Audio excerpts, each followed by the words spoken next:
Buggy, good morning everyone. Just checking you can see my screen.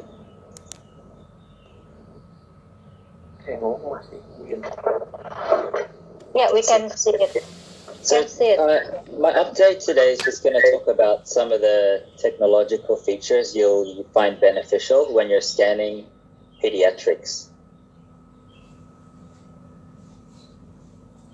So pediatrics is a unique care area which has many challenges in itself. You're scanning patients from premature neonates all the way to teenagers. So you have a very diverse caseload. And ultrasound is unique and highly used in pediatrics because it's a non-ionizing modality. And the extra challenge on top of that is your patients and parents are anxious, screaming, so you have to get these examinations done fast and accurately.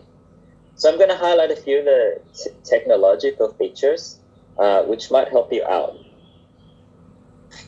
Some of them being the probes that you will use, some of the color modes, color Doppler, and B-flow imaging. There are also some AI-based tools coming into the market, and also some productivity tools.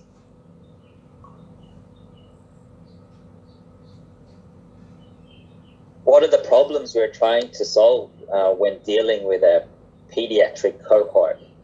You're looking at high resolution and high frame rate. High frame rate being very important. So you have to select the transducer to fit your purpose. When you're doing vascular studies, you want to get accurate vascular information and trying to avoid all the artifacts that come with that. A new method is tissue characteristics. So there is a role potentially for investigating the liver and tissue elastography, and some AI-based tools I will mention. So firstly, some transducers. There's a whole range of transducers across all vendors, and I think what you're trying to address is with abdominal, you want a high frequency curved, but also a microconvex. For example, this microconvex here is very versatile for scanning heads and scanning intercostally, and also in pediatric abdomen. In small parts, you want a high frequency linear. In vascular, you want fast frame rates and highly specific color flow, especially in cases like appendix and abdominal investigations.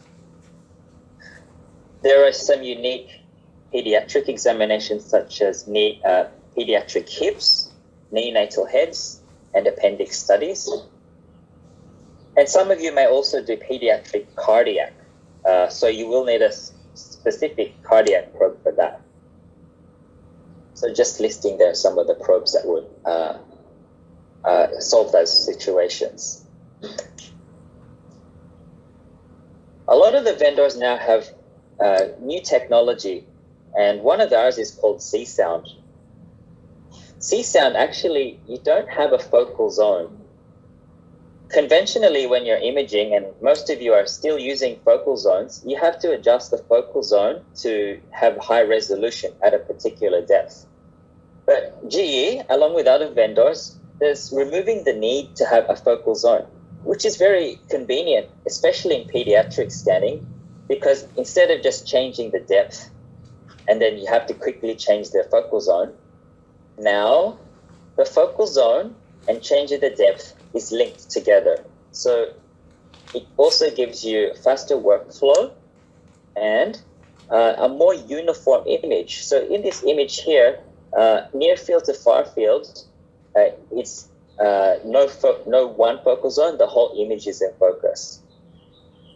So that's also going to be useful for situations such as neonatal head. You have detail from the near field to the far field without limiting yourself to one or two focal zones. This also, with C-Sound, gives you a faster frame rate. This is an example of a linear 2 to 9 probe.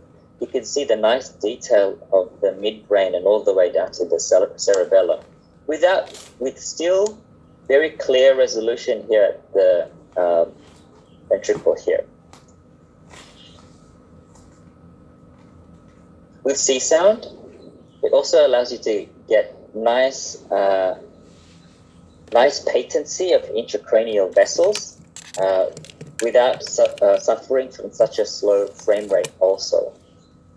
So this is an example. We're using power Doppler, but see it does have a bit of a 3D appearance because we are utilizing radiant flow. Radiant flow with these very brighter areas demonstrates which vessels are traveling faster.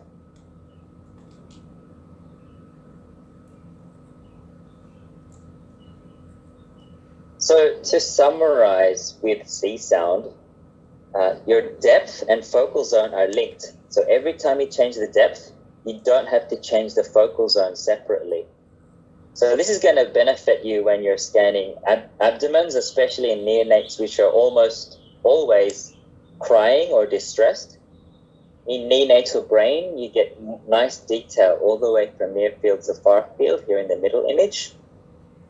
And you can utilize some flow technologies. This one is called MVI, microvascular imaging. It's showing nicely some of the intracranial vessels.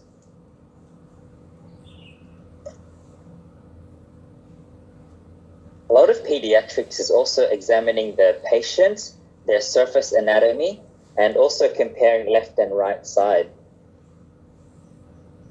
On the logic systems, you can use logic photo assistant. So let's say a child presents to your rooms with a superficial lump or an issue with their limbs or a sacral abnormality. You can pair your Android device, and when you take a photo, the photo uploads to the ultrasound image. So you can upload this to PACS alongside with the ultrasound image. So this is a unique tool to give clinicians an ultrasound perspective, but also a surface anatomy perspective.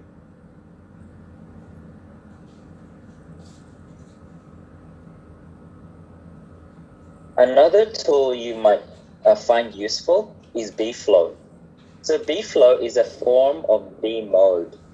It helps you display true hemodynamics and is additional to color flow. However, color flow is very much angle dependent. Let's try to play this slide.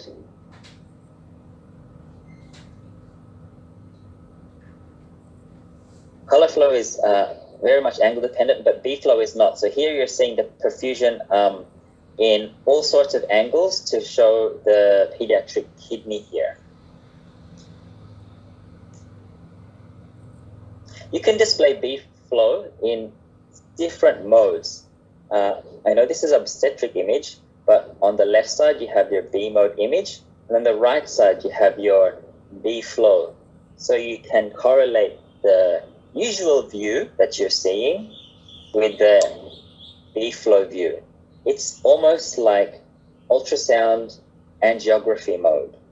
So this is very nice to look at very small vessels such as a kidney here.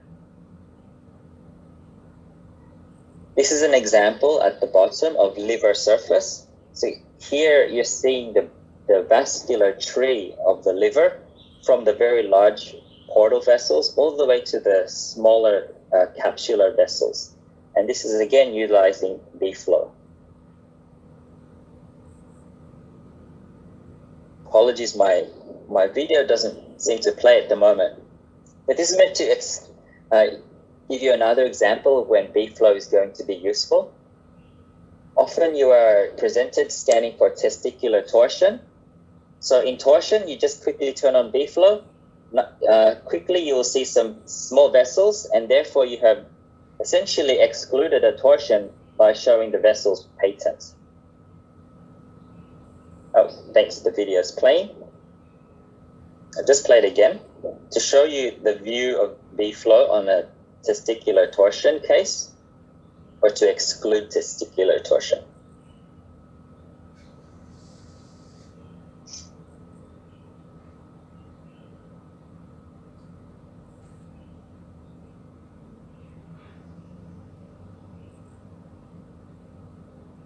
So there's a wide variety of situations you can use B-flow. In maybe an older population, it would be useful for vascular cases, vascular stenosis on the left side here. Also for liver surface anatomy, the second image here.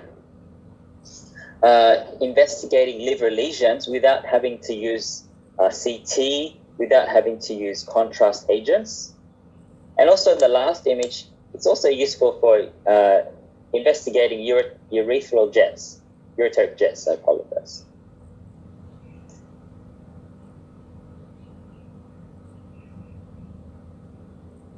Often you will have to scan a volume of anatomy, and you can do that with a 2D probe.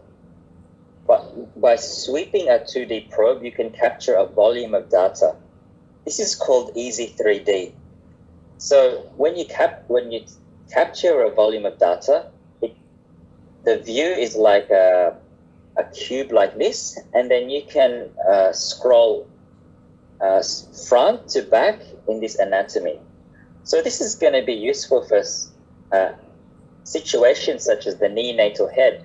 We saw in the first talk, you're meant to image from the frontal lobe all the way to the occipital lobe. By taking a sweep, you're going to capture all the frames in between, and you can view that after your examination.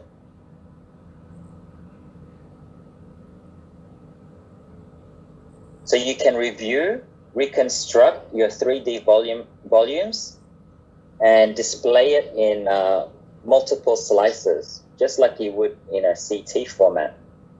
So again, it's very useful for neonatal heads. Often your consultant or your senior may not be with you at the scan, so it also reduces the risk of missing any planes.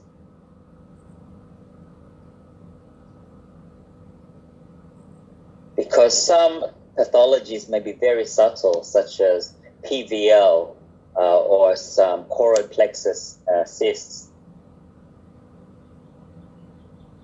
And that's utilizing a 2D probe. Another example, I think it's going to be in the next talk, is a pediatric spine. This is a common request to examine any anatomical variance of the sacrum. So by using logic view, also a panoramic view, you activate it on your machine, and just by simply sliding your probe down the back of the patient, you can demonstrate nicely the chorda equina, the vertebral bodies, the soft tissue anatomy, and any soft tissue defects, which is what you're looking for. So this is a nice example using a matrix probe, showing all the way from the lumbar spine to the sacrum.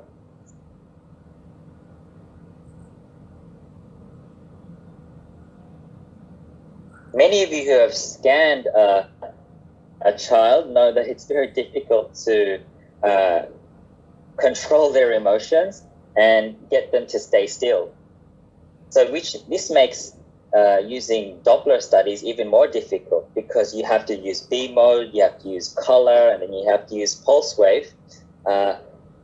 With some of the AI features, one of them being auto Doppler assistant, the system can automatically put your color Doppler box in the correct position. It can automatically steer the color box. Now, when you use pulse wave, it can automatically put the cursor in the middle of the vessel, and it will automatically angle the pulse wave. So it's doing 4 automatic steps for you. So this makes scanning a vascular case much more efficient, and to get your measurements as quickly as possible. So this is one example of where AI is coming into the role of ultrasound.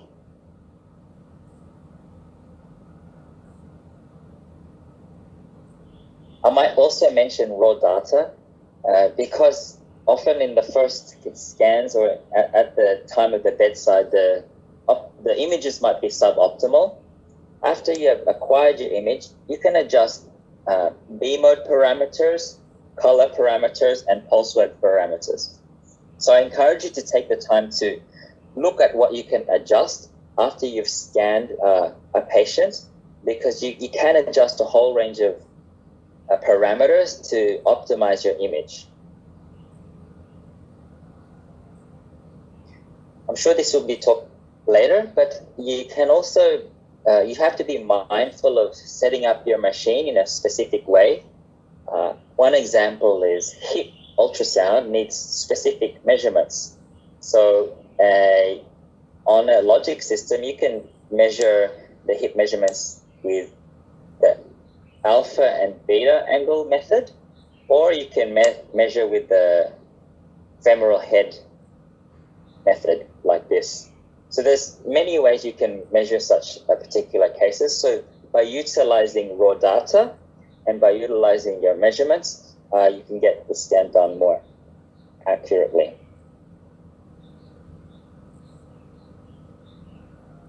Perhaps a potential role in the future and a growing role in other regions too is contrast ultrasound. Contrast ultrasound gives you high frame rates and the ability to look at lesions without any radiation and in a much more cost-effective manner.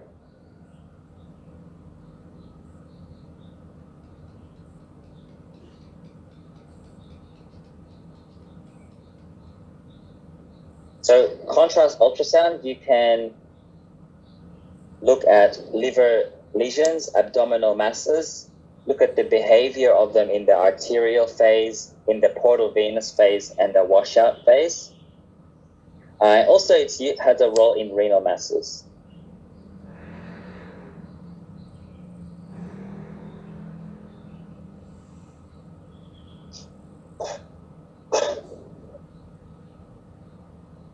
So there are economic benefits of using contrast ultrasound compared with MR and CT.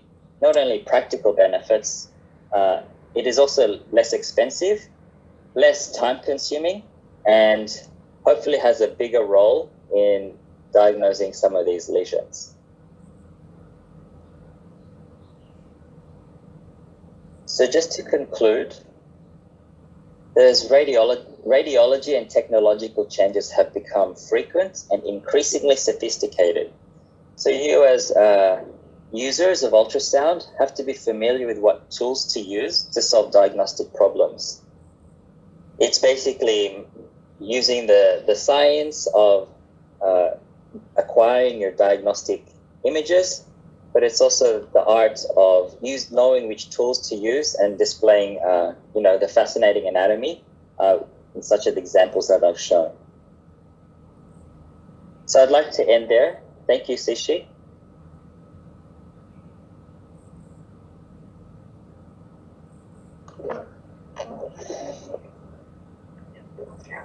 Well, thank you, Lu. It is interesting about the B-flow. Maybe could show us a nice vasculature. Thank you very much,